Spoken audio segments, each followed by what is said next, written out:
வணக்கம், எல்லாரும் எப்படி இருக்கீங்க? இப்போ நம்ம சென்னையிலேருந்து கிருஷ்ணகிரி பக்கமாக உள்ள போச்சம்பள்ளி சிப்காட்டுக்கு வந்திருக்கோம். நம்ம வண்டியில் வந்து இந்த மெட்டீரியல் ஏற்றிட்டு வந்திருக்கோம் பாருங்கள். இது வந்து கண்டெய்னரில் ஏற்ற முடியாத பொருட்களை வந்து ஃப்ளாட் ட்ராக் அப்படிங்கிற இந்த பாக்ஸில் தான் ஏற்றி அனுப்பிவிடுவாங்க. பெரிய பெரிய மிஷினரி இந்த மாதிரி ஐட்டம் சைனாலேருந்து இம்போர்ட் ஆகிருக்குங்க. சைனாலேருந்து வந்திருக்கு. நம்ம இப்போ வந்து இந்த கம்பெனியில் தான் இறக்க போகிறோம். இந்த ஃப்ளாட் ட்ராக்கில் என்ன ஒரு வசதினா, ஒரு பொருள் வந்து அகலம் அதிகமாக இருந்தாலோ உயரம் கூடுதலாக இருந்தாலோ இந்த ஃப்ளாட் ட்ராக்கில் ஏற்றிட்டு வந்துடலாங்க. மெட்டீரியல் எக்ஸ்போர்ட் பண்ணுறவங்க அங்கேருந்து ஏற்றி விட்ருவாங்க. அதை ஷிப்லையும் சரியாக பிளான் பண்ணி ஏற்றி விட்ருவாங்க. ஃப்ளாட் ட்ராக்கில் அது ஒரு வசதி.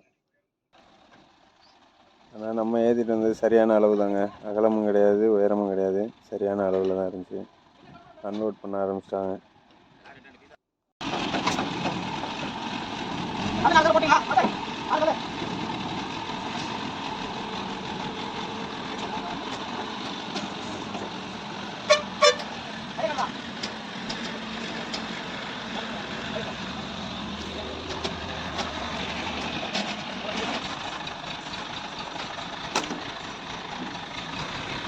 மேலே வேறு கட்டக்கிட்ட எதுவும் இல்லைல்ல, கட்டக்கிட்ட பீஸ் எதுவும் இல்லைல்ல, ஏன்னா டவுன் பண்ண வாங்க.